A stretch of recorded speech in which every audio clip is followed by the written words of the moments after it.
ብልጽግና ኦሮሞ ንህዝብ ትግራይ በኢትዮጵያዊነቱ ክጥርጥሮ አይኽልን ዝብል መብራህሪ ንመሃቢዩ ተኻላይ ናይ ወዲ ጣባ ሓደገኛ እንተኳሰሓይን ዘረባ ቁሩብ ለመብራህዩ ወዲ ጣባ ይቅረታ ክብል ምንት ትጽምዶ ክበሃል ይቅረታ ክብል ህዝቡን ተጽዊት ይገብር ኣለኹ ማለት እዩ ይቅረታ ዘይብል ተኮይዱ ዝሆ ምላሽ ከዓ ዝያዳ ሕማቅ ይኸውን ንትጽምዶ ዘይባላሹ ግን ወዲ ጣባ ጥራሕ ፐርሰናሊቲ ፎከስ ገይረ መልስ ኽወየ ኮይኑ ግን ቅድማ ኣነ መልስ ምሃበይ ሕዝቡን ህዲ ኢሉ አስተብሂሉ ንትጽምዶ ንኽብል ተረጋግዑ ይቅረታ ክሓትት ብዘጋጣሚ ሕዝቡን ደጊመ ይሓትት ይቅረታ ክሓትት ኣሎ ኣወልውን አውዚ ድፊት ክገብረሎ ናይ ጽምዶ አካላት ካልኦ ሰባት ሃልዮም ወዲ ጣባ ሕዝቡን ይቅረታ ንኽብል ድፊት ክገብርሉ ትጽዊት ይገብር ኣለኹ ምክንያቱ after ናይ ሎም መዓልቲ ላብ ሎም መዓልቲ ዘጽብሕ ናይ ቪድዮ ስራሕቱ ምስተኣነስዋ እናሰተኹላ ብሸሎኻ ኣታሒዙ ዝተዛረበ ዘረባ ንመላእ ንህዝቢ ትግራይ ንክብሪ ህዝቢ ትግራይ ዘዋርድ ዘንቋሽሽ ስለ ዝኾነ ንህዝቢ ትግራይ ብመሽረፈት ዝበልዕ ኢሉ ብሓፈሻ ዘዋረዶ ዝጸረፎ ስለ ዝኾነ እንዚያውን ሓዊሱ ንታ ናይ ጽምዶ ልተዛረባውን እዚያውን ሓዊሱ ይቅረታ ንኽብል ህዝቡን ዕድል ይወለኹ ማለት እዩ ሶ after ናይ መጀመርታ after ናይ ብራኸሸው ክትፈልጥዎ ዝግባእ ብልጽግና ኦሮሞ ናብ ስልጣን ካብ ዝመጽእ ጀሚሩ ክሳብ ሕዚ ቁጥሪ ሓደ ጸላዩ ገይሩ ዝንቀሳቀስ ዘሎ ንሕወሓት ጥራሕ ኣይኮነን ንህዝቢ ትግራይ ከም ህዝቢ እዩ ከም ህዝቢ ብልጽግና ኦሮሞ not only ብልጽግና ኦሮሞ የዝብል ዘለኹ ከም ህዝቢ ቁጥሪ ሓደ ሓደጋ ኢሉ ዝሰርዖ ንህዝቢ ትግራይ after ጄኖሳይድ ክመርሕ ከሎ ክፍጽም ከሎ ንህዝቢ ትግራይ እንታይ ዓይነት ግፍዓዊ ጨፍጫፍ ይፍጽም ከም ዝነበረ بعلم لخون صنتتاو كوينات خمس فتسمل تسند ጉዳይ صنتتاو كوينات ተኮይኑ በሐፈሻዚ ንህዝቡን ዘካተተይ አው ስፔሲፊክ ግሩፕ ኦፍ ፒፕል አይኮነን ጄኖሳይድ ፈጽም ናይ ሁሉ ጊዜ አነ በይነ ዘዛረው ዘረባ አለው ብልጽግና ብልዕል ህዝብ ትግራይ ዝፈጸመ ገበን በዓል ገበር ገበኒ በዓል ገበር ድርብ ገበኒ ሓደ መንታው ተኮሪ ታላይ ሃይማኖታዊ ተኮሪ ሃይማኖታዊ ተኮሪ 96% ልዕሊኡን ዝኾነ ኦርቶዶክስ ዝኾነ ህዝብ ትግራይ on top of that ክርስትና ዝኽተሉ ካልኦት ሃይማኖታቱን ዘለዎ ከባቢ 98% ዝኸውን ክርስቲያን ዝኾነ ህዝብ ትግራይ እዩ ተጨፍጭፉ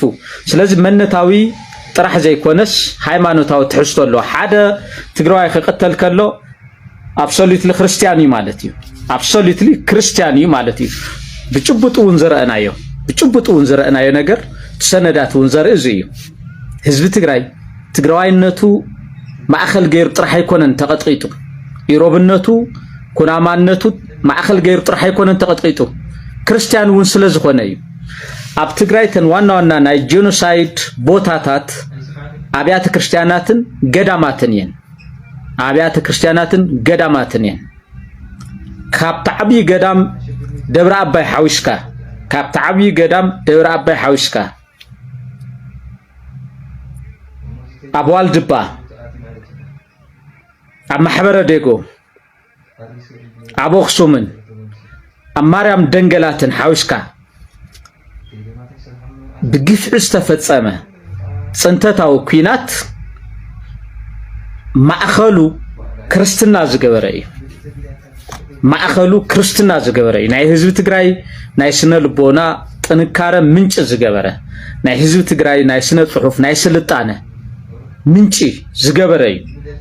ሶ ሃይማኖታዊ ትሕዝቶ ኣለዎ እዩ ትገበሩ እዚ ሃይማኖታዊ ትሕዝቶ ኣሎ መንነታዊ ትሕዝቶ ጥራሕ ኣይኮነን ሶ እዚ ዝመርሐ ብልጽግና ኦሮሞ እዩ ብልጽግና ኦሮሞ ታክቲካል ጸላኢ ህዝቢ ትግራይ ጥራሕ ኣይኮነ ስትራቴጂክ ጸላኢ ህዝቢ ትግራይ ስትራቴጂክ ጸላኢ ህዝቢ ትግራይ ከም ህዝቢ ኸጽምተና ኸንጽፈና ዝመጸ እዩ እዚኦም ንምግባር ኩሎም ስቴፓት ናይ ጽንተታዊ ኩናት ተጠቂሙሎም እዩ ስቴፕ ባይ ስቴፕ ይመጽ ካብ ወፍርሽም ምጥፋ ወይ ከዓ ካብ ጸለመ ጀሚሩ ክሳብ ምፍጻም አካላው ጽንተት ዝኸደ እዩ ዞም ካንሰሮች የቀንጅቦች አረሞች ሰይጣኖች ገለሉል ክሳብ መጨረሻ ዝመጡ ዚያቶም ስቴፕ እዮም ካብ ሓደ ክሳብ 8 ወይ ከዓ ክሳብ 10 ዘለው ናይ ጄኖሳይድ ስቴፕ ብጣዕሚ ብልተፀንዐ አገባብ ስቴፕ ባይ ስቴፕ ስኬጁል ተገይሩ ኩሎም አጌንስት ህዝቢ ትግራይ ዝኮኑ ጸላታት ሓይልታት ብሙሉኦም ዓዲሙ ስፖንሰር ገይሩ ዝፈጸሞ ገበን እዩ እዚ ገበን እዚ ንምፍጻም ዝለዓለ አገባብ ዝተጠቀመሉ ፕሮፓጋንዳ ህዝቢ ትግራይ ጸላይ ኢትዮጵያ ከም ዝኾነ ዝተፈላለዩ ናሬሽናት ሴት ገይሩ እዩ እዞም ናሬሽናት እዚኦም ቢሚዲያ ናይ ዋልታ ናይ ፋና ናይ ኢቢሲ ናይ አምሓራ አሚኮ ዝበሃል ማለት እዩ እዞም ቴሌቪዥናት እዚኦም መራኸብቲ ሓፋሻትን ብደንብ ተጠቂሙ እዩ ብልጽግና ዶክመንተሪ ፊልማት ሰርሑ ናይ ፈጠራ ዶክመንተሪ ፊልማት ኩሎም ናይ ዲፕሎማት ዓቅምታቱ ተጠቂሙ እዩ ከም ዲና ሙፍቲ ሓዊስካ ኩሎም ሚኒስትራቱ ተጠቂሙ እዩ ከም ለገሰቱሉ ሓዊስካ ኩሎም ዓቅምታቱ ህዝቢ ትግራይ ጸላይ ኢትዮጵያ ከም ዝኾነ ብደንብ ገይሩ ተዛሪቡ እዩ እንታይ ይብል مني زبالت فدرشن أفو جوبا كاب هليكوبتر وديق حدا جاز وتصحوا هزون به هو سرفايف غيره الهاوس أوف فدرشن زمر حزلو سواي أجنّي تشاجر يا يهزب يزبل يهزب نهزب تجري يهزب يا مرة طلعتنا يهزب يورمو طلعتنا يهزب يسمالي طلعتنا يهزب يدوب طلعتنا يهزب يعفر طلعتنا نابليو ززار إذا هزب زي بعد تكالا يتبيع طلعتنا ويديو إذا ناريشن زي زنا رشنزي كاو أغنيو تشاجر تراح زي ما تصدق كونس كابل سجنا أورومو جنريتد تغيرو فريم تواهيو استسرح السرحي بقلصون كفلقو لمن أيجنت بقلصون عدانة شعبه كفلقو لمن أيجنت طلو زبل زربا عميديا وتسعة تزاري بايا برهانو جلا خزارو زقنة نفلتينا كلهم ليكان خزارو زقنة يفلتي بحفش آخر خلوه هزب تجري صلاة إثيوبيا جنتاي زبل ناي قدم ناي تنتي ناي صلاتنا نارشن حزو زلعالة نهري زخدلو أجواب يزلو بلتقنا رم بزي منصر زهاوكو ملسي برجت أو زحز خناتات بوليتيكا تجري حدنا هزب تجري أو حدا قالو بوليتيكا تجري ونا حدا جاي زلو حدنا هزب تجري ونا حدا جاي زلو أبز حس ساعات خوين قل أبز ساعات زيون خوينا ني إثيوبيا وينت أم مفتار كيدي تنا إثيوبيا وينت سيم كارد زبهال أم مفرات حزي بعالم لخا إثيوبيا تخبرلو تواردلو زي خونس تخبرلو شمات دبلوماسياوي صبق غونتات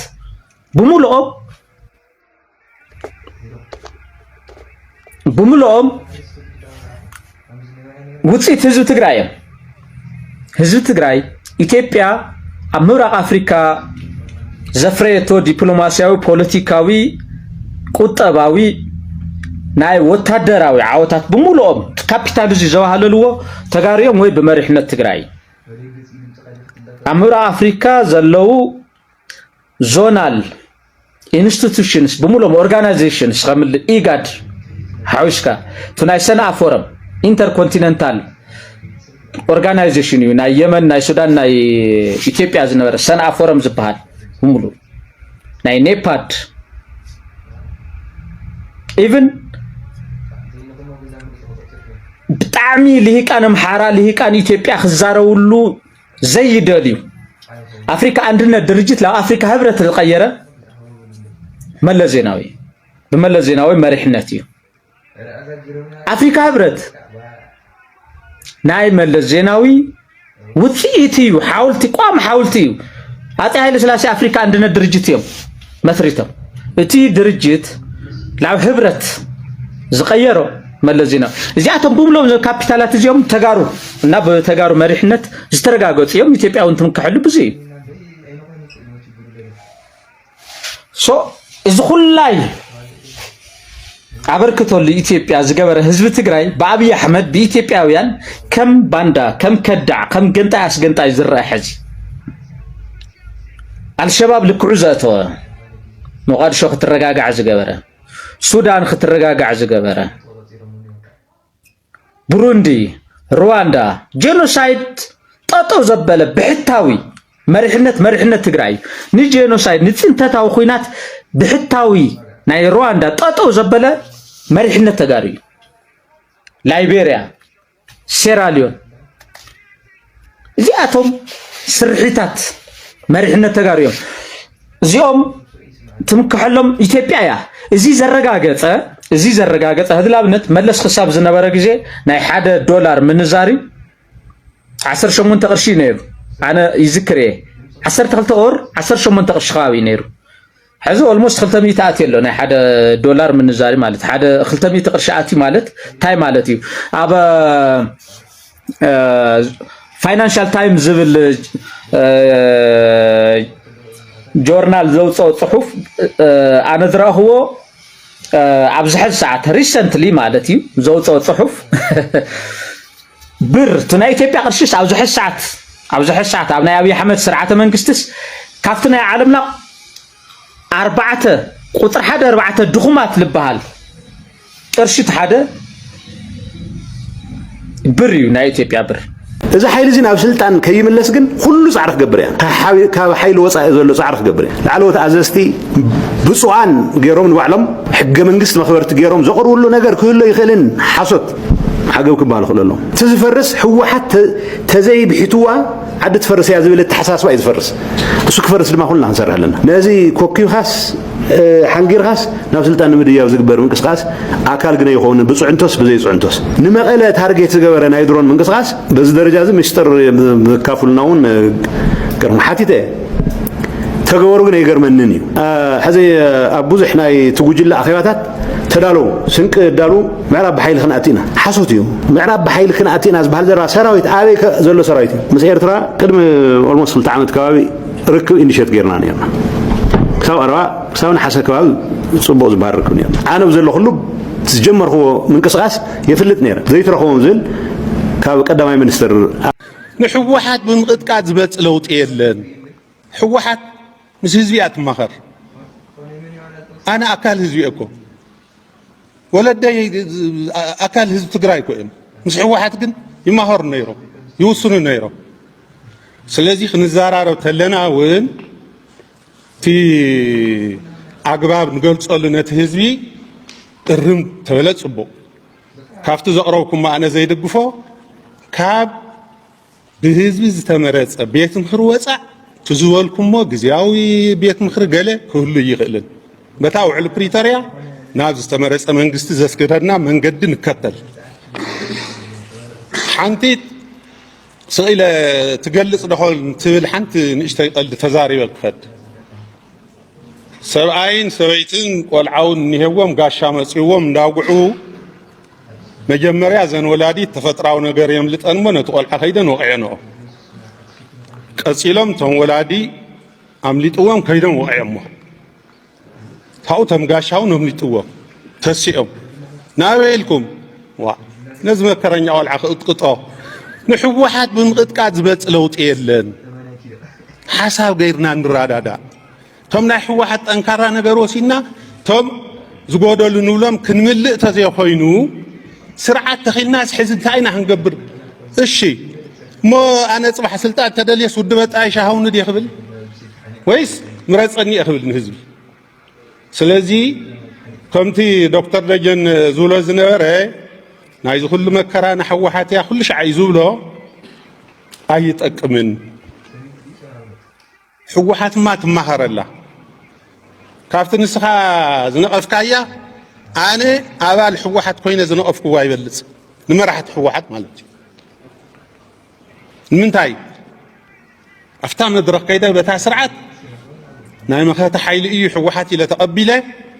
كساغرنا اي الى تقبله مخنياتو على بريطانيا زفرم حوحات لزخونه